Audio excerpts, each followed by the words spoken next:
54 বছর চলছে। বলেন তো এই দেশে কত সরকার আসলো গেল, কত আইন পাস হলো, কত বিল পাস হলো, জাহান্নামে যাওয়ার এক নাম্বার কারণ কি বলুন তো?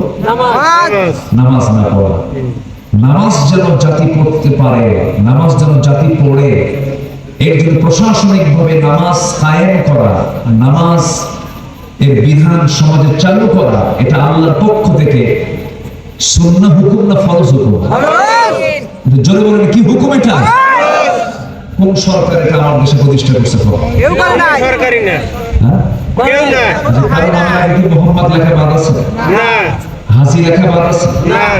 বলেন হাজি লেখা বাদ নাই, মোহাম্মদ লেখা বাদ নাই, আর কি মুফতি লেখাও বাদ নাই, মাওলানা লেখাও বাদ নাই। তাহলে সবাই মুফতি, মাওলানা, হাজি, মোহাম্মদ সব ঠিক থাকার পরেও এই 54 বছরে জাহান্নাম থেকে জাতিকে বাঁচানোর জন্য নামাজের একটা আইন কেউ সংসদে পাস করে না। কি পাস করছে জানেন? মদের আইন, বেশি করে মদ খাওয়া। আইন পাস করেছে হলো সুদের আইন, বেশি করে সুদ খাওয়া। তাহলে সুদের আইন পাস হলো, মদের আইন পাস হলো, আমার আপনার মন মায়ের হাতে বেশ্যাবৃত্তির লাইসেন্স দিল, কেউ তো নাউজুবিল্লাহ বলবেন না। তাহলে জেনার লাইসেন্স দিল, মদের লাইসেন্স দিল, সুদের কারবারের লাইসেন্স দিয়ে দিল। নামাজের বিল আজ পর্যন্ত কেউ সংসদের বিল আকারে আনলো না। এটা কি কায়দা না বেকায়দা? বলেন এটা কি আমাদের জন্য কায়দা না বেকায়দা? বড় বেকায়দা। যারাই চায় তাদের কি বলে? রাজাকার। যারা চায় তাদের কি বলে? হলো যুদ্ধাপরাধী। যারা চায় তাদেরকে মোটা দাগের বড় আসামি করে দীর্ঘ 16 বছর তাদেরকে কারাগারে রাখা হয়েছে।